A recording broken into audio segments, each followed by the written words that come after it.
मुख्तलिफ पार्टियां अपने तौर से लोगों को रिझाने की कोशिश कर रही हैं, लेकिन जो सबसे अफसोसनाक बात मैंने इस इलेक्शन में देखा, मैंने अपनी 45 साल सियासी जिंदगी में मैंने कभी नहीं देखा। इंतहाई सतही किस्म की तकरीरें हो रही है, इल्जाम दर इल्जाम। मुफ्ती साहब ने 179 करोड़ की जमीन खरीदी और सामने से फिर बोला जा रहा है कि शेख रशीद फैमिली ने गैर कानूनी जमीनें खरीद के लोगों को फंसाया।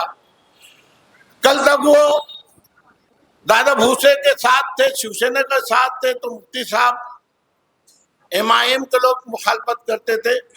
आज दादा भूसे के लोग अगर MIM के साथ हैं, आसिफ शेख रशीद और उनके हमनावा उनके मुखालफत कर रहे हैं। हो ये रहा है कि तामीर और तरक्की की कोई बात नहीं हो रही है। और मैं अगर गलत नहीं बोल रहा हूं तो नक्कार खाने में तोते की आवाज नहीं सुनी जाती है। ये लोग चुन कर जाएंगे तो अब बताइए किस खाने में बैठेंगे। आज जो माहौल बनते चला जा रहा है, कांग्रेस और उसकी सहयोगियों की हुकूमत एकदम निश्चित है।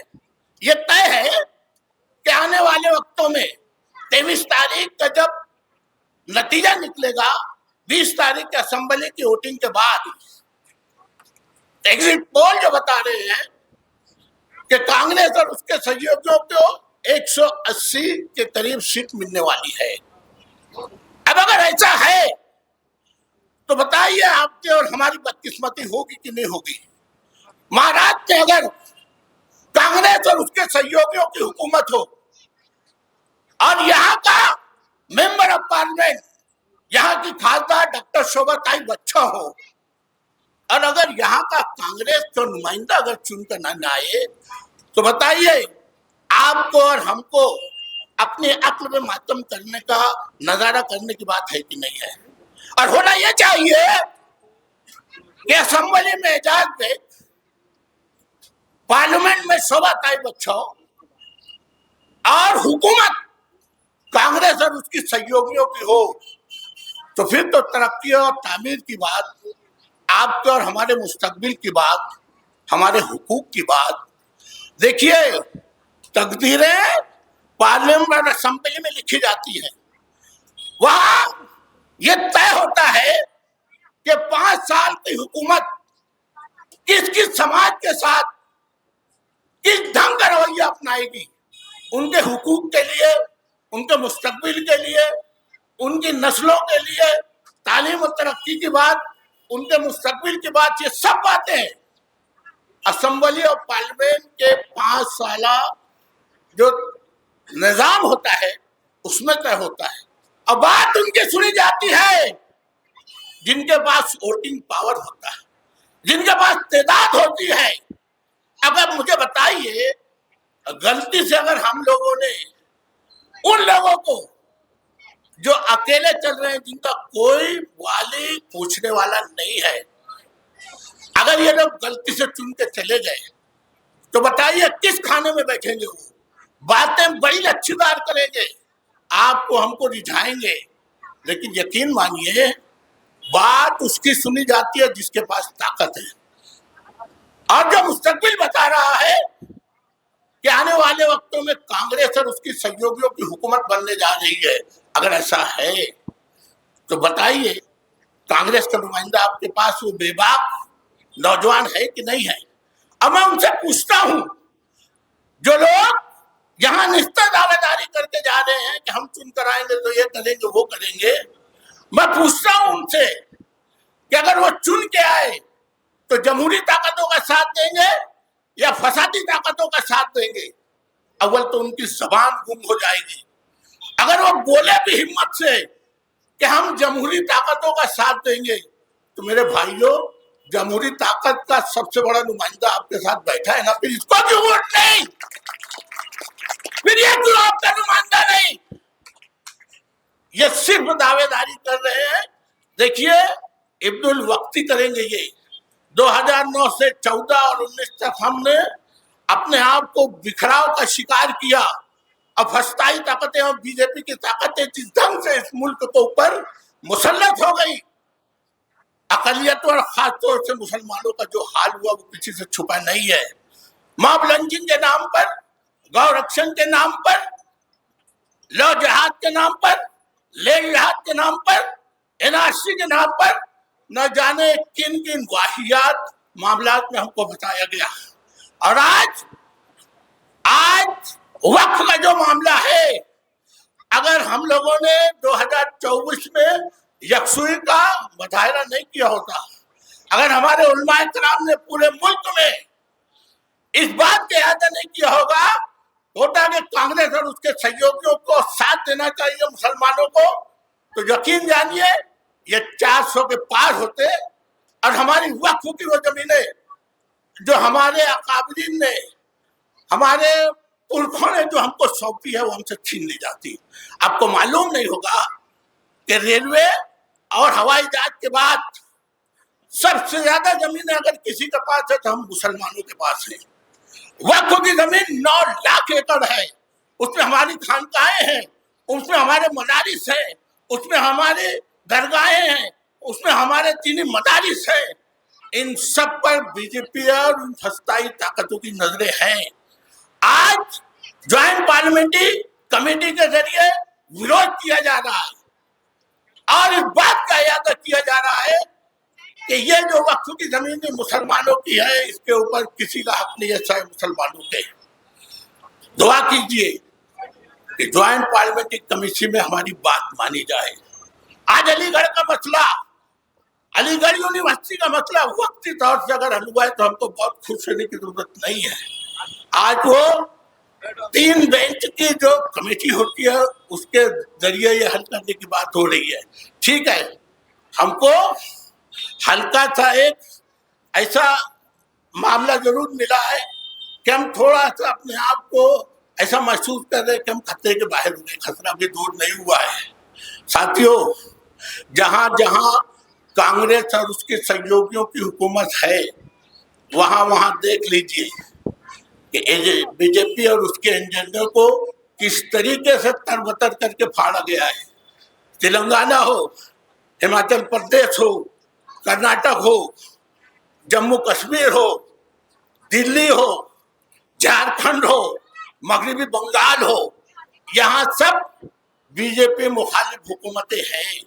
और यहाँ अकलियतें और खास तौर से मुसलमान जिस ढंग से अमन और चैन के साथ गुजारा कर रहे हैं, आपके रिश्तेदारान होंगे, आप उनसे पूछिए कि वहां बीजेपी की हुकूमत जाने के बाद उनको कितना सुकून महसूस हो रहा है।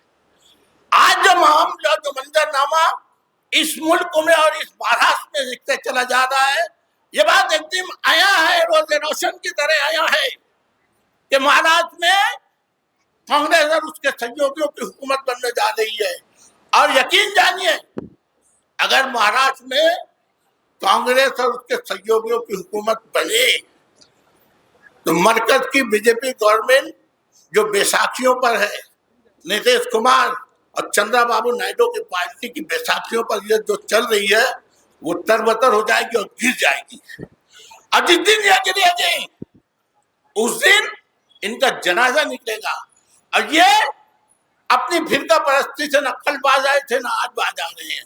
झारखंड में वजीर आजम होते हुए नरेंद्र मोदी ने जिस आमियाना तकरीर का मुजाहरा किया, सही मानों में अफसोस करने की बात है। झारखंड के जलसे में उसने कहा कि देखिए ये मुसलमान घुसपैठिए हैं, ये आपकी रोटी और बेटी दोनों को ले जाना चाहते हैं। अगर इनसे बचना है तो बीजेपी को वोट दीजिए। ये जहां जाते हैं फसाद की बात करते हैं। देखिए, मैं फिर वापस आ रहा हूं और आपसे एक ही बात कहने जा रहा हूं कि ये लोकल पार्टियों के नुमाइंदे को आप चुनकर देने की गलती ना कीजिए। ये किनारे न जाने किस कोने में बैठे रहेंगे और आपकी और हमारी वोटों का सौदा होता रहेगा। देखिए, छोटे जहनों में ख्वाहिशें और बड़े जहनों में मकासद हुआ करते हैं। बड़ा जहन कांग्रेस पार्टी है वो सबको साथ लेके चलती है, मोहब्बत की दुकान खोलकर हर एक को सीने से लगाती है। और ये वो लोग हैं जो इब्न वक्ती का मुजाहिरा करेंगे, ना जाने किधर डूब जाएंगे, ना जाने किधर से उभर जाएंगे। और मैं एक बात आपसे फिर कहूंगा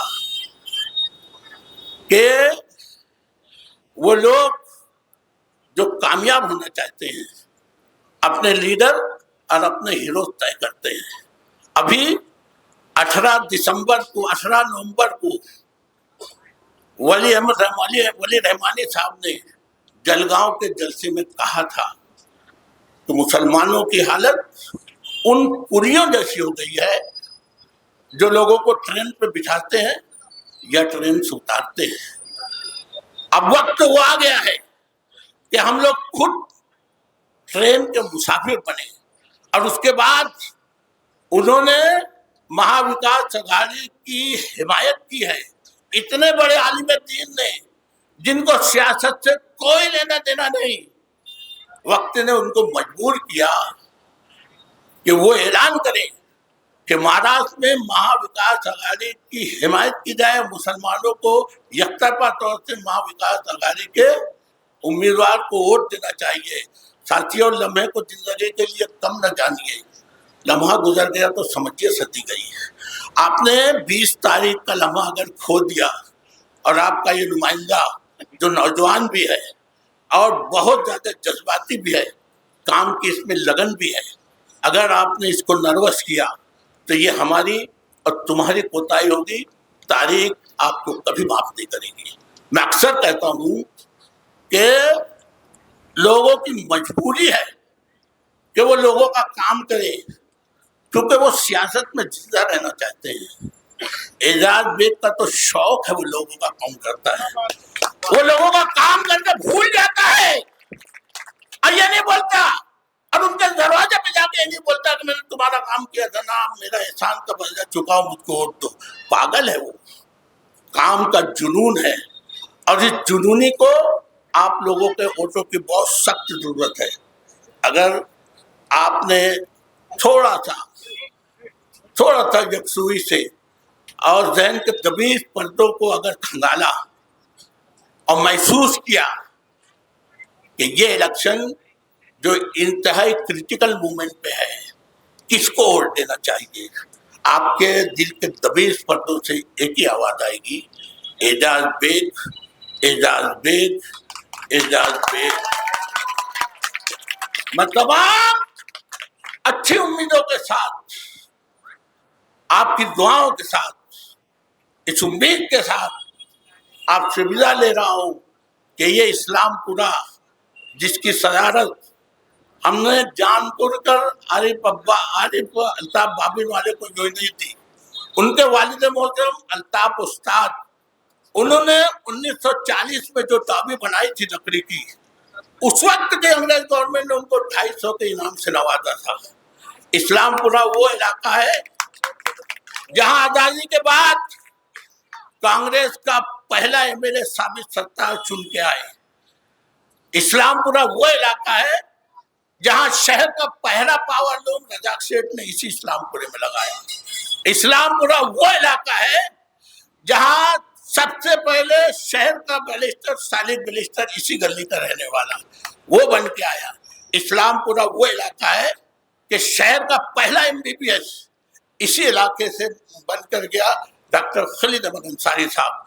मैं उन दानिश्वरों, सनतकारों और दूर अंदेशों की बस्ती में आप लोगों से 10 वर्ष तक यही गुजारिश करने खड़ा हुआ हूं कि देखिए, आप जरा सी भी चूकी मत कीजिए, नहीं तो ये पल अगर गुजर गया तो हमको पछताना पड़ेगा। कांग्रेस की गवर्नमेंट अटल है कि महाराष्ट्र में बने, कांग्रेस का खासदार अटल है जो यहाँ काम कर रहा है। इसलिए आपको सोचना चाहिए कि क्या कांग्रेस का नुमाइंदा एजाज बेग यहाँ से चुन कर जाए, आपकी तरक्की, आपके हुकूक, आपके मसाइल के लिए वो अपनी पार्टी से लड़कर वो तमाम चीजें तो कोई दूसरा नहीं ला सकता, ला के देगा। आपकी तमाम ही अच्छी उम्मीदों के साथ मैं फिर कहूंगा कि एजाज बेग को वोट दीजिए, आपके वोटों का सही हकदार कांग्रेस का नुमाइंदा एजाज मिल रहा है।